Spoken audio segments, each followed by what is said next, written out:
สบายดี FC ทุกท่านเด้อนี่ก็เป็นอีกมื้อหนึ่งที่พวกเราเกียมไปพรนั่นเองเนาะตื่นเช้ามาก็แต่งตัวปกติคือเก่าพี่น้องเอ๋ยประมาณนี้ล่ะหลายๆคนก็มีบางคนก็บ่หลายเนาะเพิ่นก็คอมเมนต์มาว่าคือพรแต่เพลงเก่าคือบ่เปลี่ยนเพลงแดว่าซั่นโอเคก็พยายามซ้อมอยู่เด้อพี่น้องเด้อมันบ่ค่อยจื้อปานเด้อเพราะว่าอายุหลายแล้วซ้อมบ่อยากจื้อพี่น้องเอ๋ย บ่คือลูกสาวเนาะนางจอยมันก็จื้อไว้ซ้อมแต่ละเทื่อแม่นนางจอยจะเป็นคนฝึกสอนสอนพรจะเป็นคนแบบว่าคุมหั่นแหละ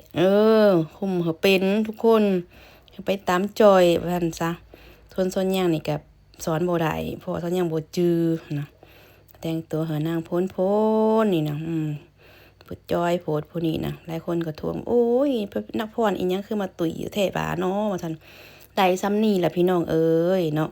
ก็อย่าว่าถ่วงกันเด้อส่วนหยังก็สุดที่อยากจอยมันบ่จอยพี่น้องเป็นนำกรรมพันธุ์เด้อสิหาเอ้ยน้องเป็นคนอบอันแบบนี้หมดพี่น้องบ่มีจอยแต่เกิดมาบ่เคยเห็นตัวเองจอยจักเทื่อนะแต่ส่วนหยังก็ดีคือกันได้แต่ว่าก็มีเหือมีแรงดีอยู่พี่น้องก็บ่ถึงขั้นว่าสิตุยอะเลออะล่าหั่นนะแต่ส่วนหยังก็รู้สึกแบบมันก็กระชับอยู่ได้เนื้อหนังมันก็บ่ได้อะเลอะล่าได้คือที่ เขาถ่วงมาหั้นนะก็ประมาณนี้แหละพี่น้องก็สุดแต่ลดหุ่นล่ะอันใดก็กินหมดแล้วมันก็บ่จ้อยพี่น้อง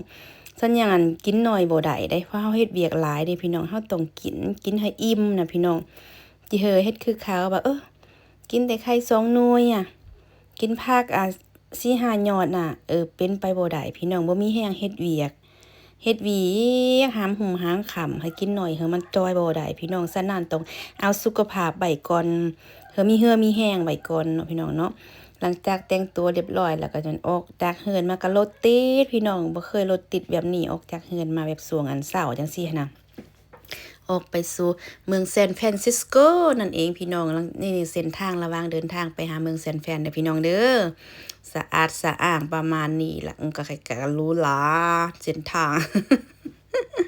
ก็อยู่ประมาณนี้แหละพี่น้องนี่ดันตอนนี้ก็ถือว่าข้ามขัวหลังจากข้ามขัวมาปึ๊บขัวนี้เป็นขัวสีขาวบ่แม่นขัวแดงเด้อขัวแดงก็ยังมีอีกขัวหนึงอีกเนาะเฮาจะบ่ได้ไปทางนั้นพมาทางนี้หลังจากนั้นก็มาฮอดแล้วนี่ก็คือเมืองซานฟรานซิสโกนั่นเองก็คือเป็นเมืองท่องเที่ยวอีกเมืองหนึงของรัฐแคลิฟอร์เนียนั่นเองเนาะถ้าผู้ใดมาฮอดรัฐแคลิฟอร์เนียแล้วก็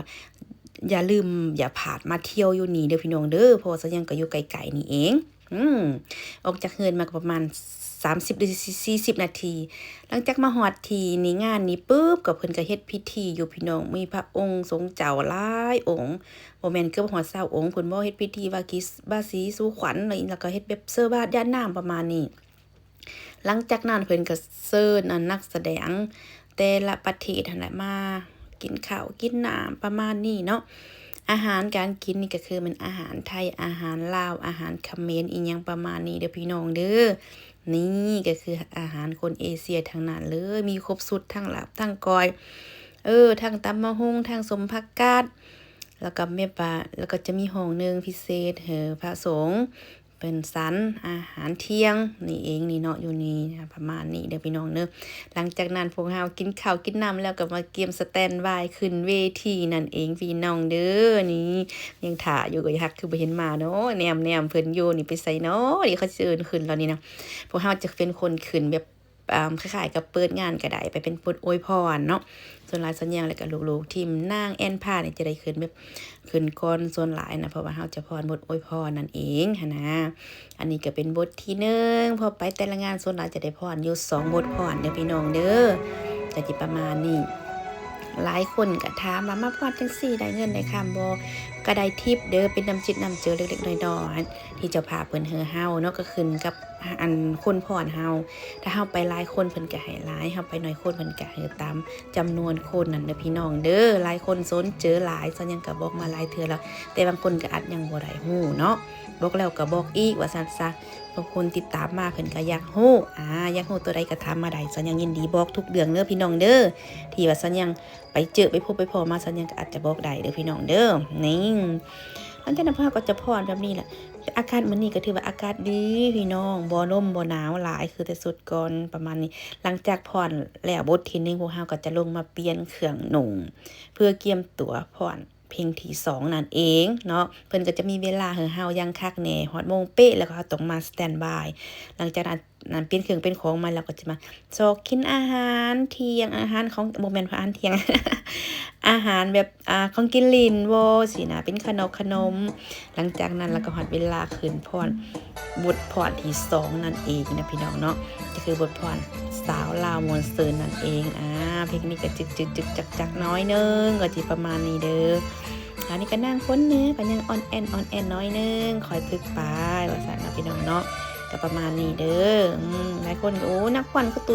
ยว่าแล้วว่าอีกอย่าท่วงพี่น้อง หลังจากนั้นค่ะทีมไม้ขึ้นพอแล้วลงมาทีมไม้ก็ขึ้นป้านก็จะเป็นประเทศจีนนะหลังจากนั้นพวกเราก็มาล่อเบิ่งกิจกรรมต่างๆเพิ่นก็จะมีกวดเลือดพี่บ่กวดสุขภาพอันนั้นอันนี้ฟรีสิเนาะ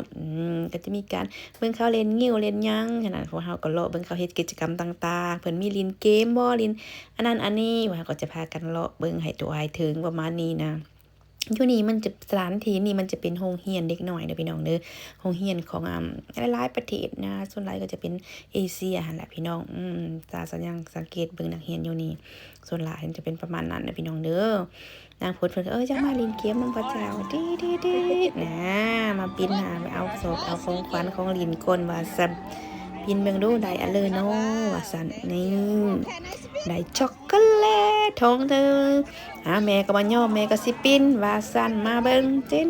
นอ้าวถึกรถตำรวจบัดนี้สิได้อะเลยเนาะไล่รถตำรวจว่าซั่นลองเบิ่งนี่ได้อะเลยเบิ่งยังบ่ฮู้ว่าแม่นอะเลยนี่